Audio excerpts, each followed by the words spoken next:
France Inter, la Terre au carré. Car c'est l'heure des vaches à 14h31, Camille Cronier. Et oui, je vous emmène dans les Alpes aujourd'hui avec une activité que je ne connaissais pas, les combats de rennes, tradition remontant à la fin du 19e siècle, rennes R-E-I-N-E-S, voilà les Queen's Battles, ultra populaires en Suisse, en Italie aussi dans le Val d'Aoste et qui se redéveloppent côté français depuis quelques décennies. Vous entendez donc des cloches parce que les rennes, donc, ce sont des vaches de la race Hérens ou Hérin, on peut dire les deux, au caractère assez fougueux qui, en troupeau, vont s'affronter pour déterminer qui va être la bosse. C'est comme ça qu'elles organisent leur hiérarchie, en fait. Et du coup, en se basant sur ce comportement, les humains organisent des combats pour que la reine des rennes s'illustre sous leurs yeux. Allez, c'est parti, voilà. Le premier refus pour la tienne, on va voir ce qu'on la représente. On va essayer encore un coup. Pareil, on est sur des gabarits à peu près similaires. Ça, c'était l'an dernier dans la Chartreuse, et ces combats, ou ces matchs, ou joutes, préfèrent dire certains, sont donc de plus en plus nombreux en Isère, en Savoie, en Haute-Savoie, comme au Bio, où Sébastien Tournier coordonne les Rennes du Corbier, qui aura lieu ce dimanche pour la première fois. C'est un événement qu'on crée cette année et qu'on va perpétuer sur la durée, qu'on va renouveler chaque année. C'est quelque chose qui est assez en vogue, qui revient bien, enfin, les traditions reviennent bien, et ça colle bien à l'image qu'on veut donner au site, tradition, alpage, tout ça. Idem côté Isère où Nicolas de Thomas co-organise dimanche aussi à la station des Sept Lots les Rennes de Beldonne, 95 vaches attendues. Nous, notre idée, c'est de mettre en valeur l'ADN du territoire. Et ces événements, en fait, c'est ni plus ni moins que mettre en valeur cet aspect naturel de la race de la vache Hérens. Bon, sauf qu'il y en a un paquet qui ne sont pas d'accord. Plus de 22 000 signatures en 3 jours depuis lundi pour une pétition lancée par l'AJAS, l'association Justice Animale Savoie, présidée par Pauline Dino Colantonio, qui demande carrément la pétition, l'interdiction au niveau national de ces événements. En 2024, organiser des combats d'animaux, ça paraît complètement anachronique. Entendre dire qu'en fait, ce sont les comportements naturels des vaches et qu'elles le font naturellement, mais il n'y a absolument rien de naturel là-dedans. On provoque ces combats, tout ça pour le divertissement humain, c'est scandaleux. Oui, allô ? Alors j'ai appelé Sébastien Vatoz, éleveur, qui participera dimanche au col du Corbier, où il était tout à l'heure. Je suis sur la route avec des vaches derrière.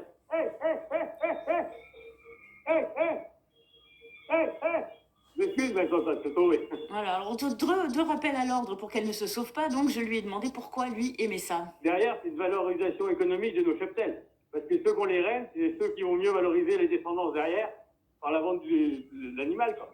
Après, elles se font pas mal en plus, hein. C'est vraiment juste entre elles, on les amène, on les lâche. Si elles veulent. Après, elles sont pas dopées, elles sont pas entraînées, elles sont même pas sélectionnées pour ça. La corrida, oui, parce que la corrida, voilà, les bêtes, elles souffrent, pas de machine. Et nous, elles souffrent pas, quoi.